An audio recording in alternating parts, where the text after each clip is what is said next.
Përshëndetje gjithëve, mirë se keni ardhur në 25 në kanalin tonë. Këtu jemi në emisionin Globi rreth nesh, ku kemi pasur në këtë fillim viti kemi pasur shumë ngjarje dhe vazhdon të ketë, ku kemi edhe paqartësi mbi këto.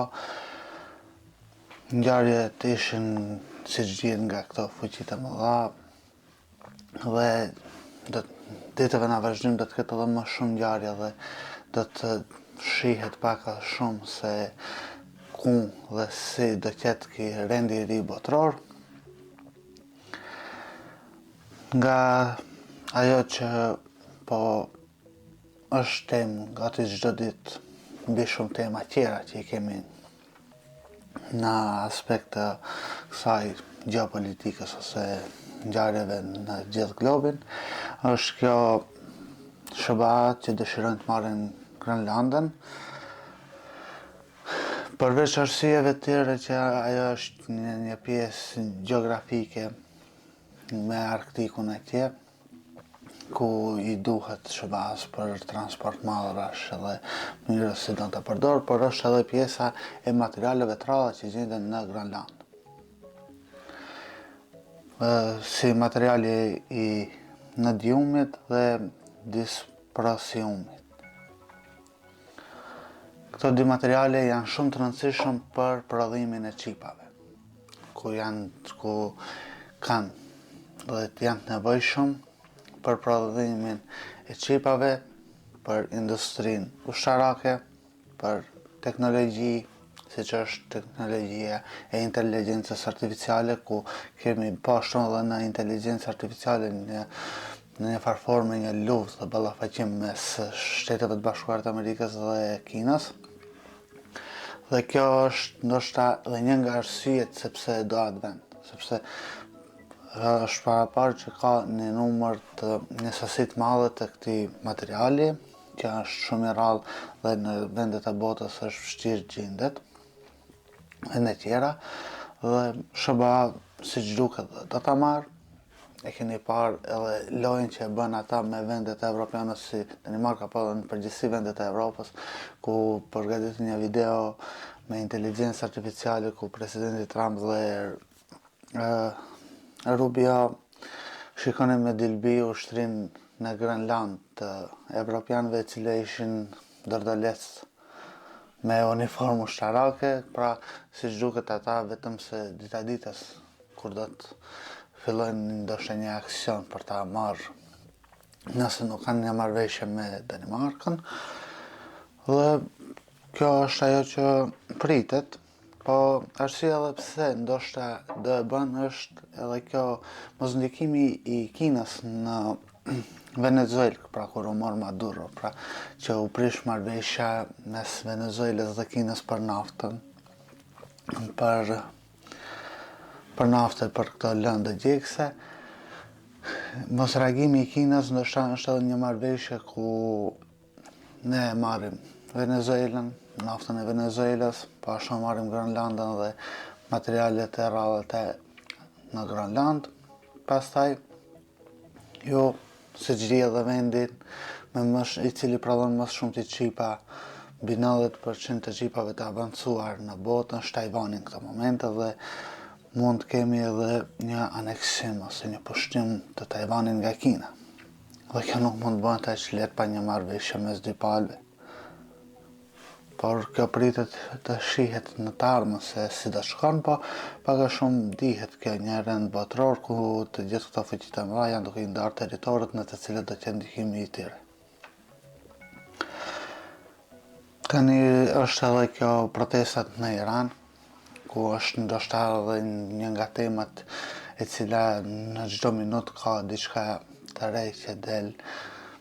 Kemi një protestë që kanë filluar pra me fillimin e këtij viti, pra me fillimin e 2026-s, kemi edhe protesta që filluan atje. Filluan nga paknetësitë në ekonomi, dhe tani janë rritur në shumë qytete të vendit.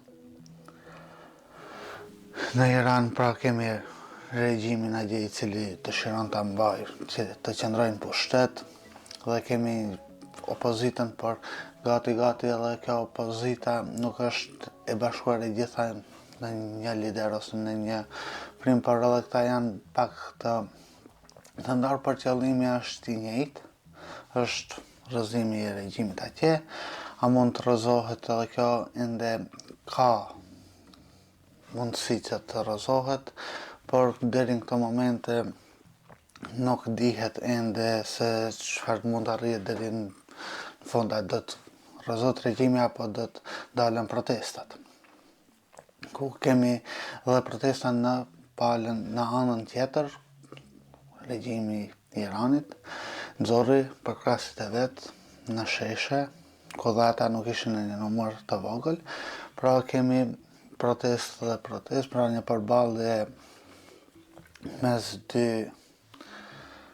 idesh, mund të themi, ose edhe pse nuk janë idesh, po mes përkrasëve të regjimit dhe ata të cilët dëshirojnë ta rrëzojnë.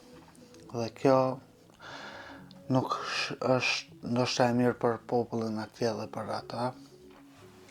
Kemi një numër të madh viktimash. Në shifra zyrtare, edhe pse ka kaluar mbi 1.000, por në shifra jo zyrtare thuhet që numri të ketë mbi 10.000 të vrarë, por kjo nuk dihet ende, sepse nuk gjithmonë nëse shkojmë në shifra zyrtare, dhe këto jo zyrtaret mund të quhen edhe si spekulime, por edhe mund të jenë vërteta.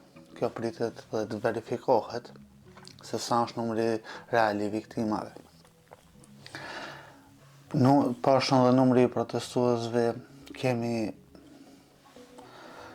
një numër të madh protestuesve që kanë dalë, por edhe ajo që është ndoshta nga të dy palët kemi një propagandë e cila bëhet përmes inteligjencës artificiale, që krijojnë imazhe që nuk janë të vërteta, për ndoshta të shtuar numrin, ndoshta edhe për të zvogëluar numrin e tyre, por protesta që ka, destabilizim brenda vendit ka, se ku do të arrihet kjo nuk dihet. Ajo që është edhe për të çuditur është edhe diçka tjetër, ku në morgët ku janë viktimat, ku janë kufomat e protestuesve, nuk mund t'i marrin pa paguar në një farë forme, siç e thonë nga brenda Iranit, është taksa e plumbit. Pra plumbi që e ka vrarë, ta paguash plumbin që e ka vrarë për ta marrë kufomën e atij protestuesi apo çfarë do qoftë kufome. Dhe kjo është një nga temat që ka dalë sot, është duke u folur dhe pritet që të flitet edhe ditëve tjera, ku është një çmim i caktuar mbi taksën e plumbit, dhe pastaj ti mund të marrësh kufomën. Kjo në Iran ka pra krizë ekonomike, e cila nuk ka filluar që nga sot, por tani është në kulmin e saj, ku dhe shihet se edhe vlera e paras atyre paraja e tyre nuk ka asnjë vlerë, ku është shumë e ulët, edhe kjo vetëm sa e rrit dhe e shton krizën. Ka dhe ndikime nga jashtë. Ndoshta arsyeja pse po vazhdojnë edhe protestat dhe ndoshta po rritet të janë edhe këto ndikimet nga jashtë, por se në cilën anë dhe cilat palët kush ndikon, atëherë është edhe pak më e paqartë, sepse a ka ndikim edhe nga Rusia në përkrahje të regjimit, sepse Rusia po ashtu është edhe fqinjë në detin Kaspik. Pra në det janë fqinjë mes vete Rusia dhe Irani, a dëshiron që ajo të ketë një destabilizim në një forme me fqinjën e tij, në fqinjën e tij të ketë destabilizim, aty nuk dihet.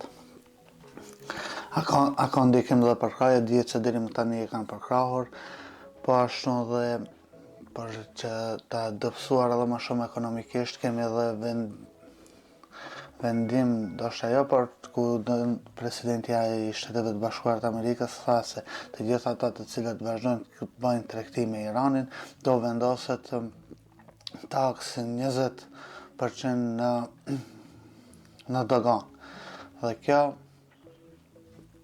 ndoshta do shumë shtete të cilat kanë tregti mes vete, do i bëjnë të mendohen dy herë, a do vazhdojnë tregtin me Iranin dhe t'u vendoset taksa në dogan për 25%, apo do e ndalin atë tregti që të vazhdojnë vetëm tregtin me Shtetet e Bashkuara të Amerikës. E gjitha kjo është ajo geopolitika dhe kjo rendi i ri botëror. Dihet se ne këtu popujt e vegjël në këto lloj trazirash nuk kemi as fuqi, as kemi çka bëjmë, por ajo që mund të bëjmë më së miri është që ti zvoglojmë shpenzimet dhe të i rritë sa më shumë të kursejet. Sepse në çdo destabilizim në këto vende ku janë prodhues nafte, ose nëse kemi nesër një aneksim pushtim të Tajvanit, ndoshta dhe do të ketë edhe në teknologji rritje çmimesh, dhe gjitha kjo do ndikon në ekonominë e vendeve tona. Për këtë arsye duhet sa më shumë të shkohet drejt kursimit dhe që të paka shumë të ketë një stabilitet në ekonominë tonë të shoqërisë, sepse nuk kemi një shoqëri që mund ndikojmë të ndalën ndoshta këto marrëzira që po ndodhin. Nuk kemi fuqi që të bëjmë asgjë, por duhet të kemi një lloj fuqie që ta mbrojmë veten këtu spaku në atë aspekt ekonomik, të kemi një mirëqenie për vete ekonomike duke mos shpenzuar shumë. Pra të kurse sa më shumë që kur të në rast të destabilizimeve dhe më të mëdha mund të përballojmë. Nëse regjimi bie gjë nuk pritet që të kemi ndoshta një regjim të ri nga biri i shahut i cili është tani në Amerikë, Reza Pahlavi, por mund që të ketë një ndarje të Iranit në 3 pjesë, ndoshta edhe më shumë. Pra mund të ketë një ndarje të Iranit në 3 pjesë, pra pjesa azere. Azerët të cilët jetojnë të ndahen në një pjesë më vete, në formë republike, po nuk dihet. Ndoshta dhe arrin deri te ajo që të bëhen shtet më vete. Kjo është pjesa e kurdëve dhe para pjesa tjetër e Iranit, pra persët të cilët janë atje. Kjo do ndodh dhe si do ndodh, pritet të shihet në ditët në vijim, sa do të ndikimi nga jashtë, pra sa do ndikojnë dhe sa do jetë ky ndikim dhe ky veprimet të cilët do të marrin vendet nga jashtë, sa do ndikojnë në rrëzimin e regjimit atje, nuk dihet, sepse ende nuk ka një veprim të drejtë për drejtë, ka fjalë të cilat thuhet se do të ndikojnë, por nuk dihet kur dhe si do ndikojnë, se çfarë masa do të marrin. Dhe për këtë presim se çfarë do ndodh, a do ndikoj kjo në ekonominë tonë një destabilizim i tillë, është e drejtë që do ndikoj në gjithë botën, por ka do ndalet ki me këtë, me rënjen e regjimit në Iran, a do të kemi pra një stabilitet në vende tjera, por aty mund të ketë edhe një destabilizim më të madh, sepse në qoftë se destabilizimi mas të madh do të jetë në Iran, mes një lufte civile ose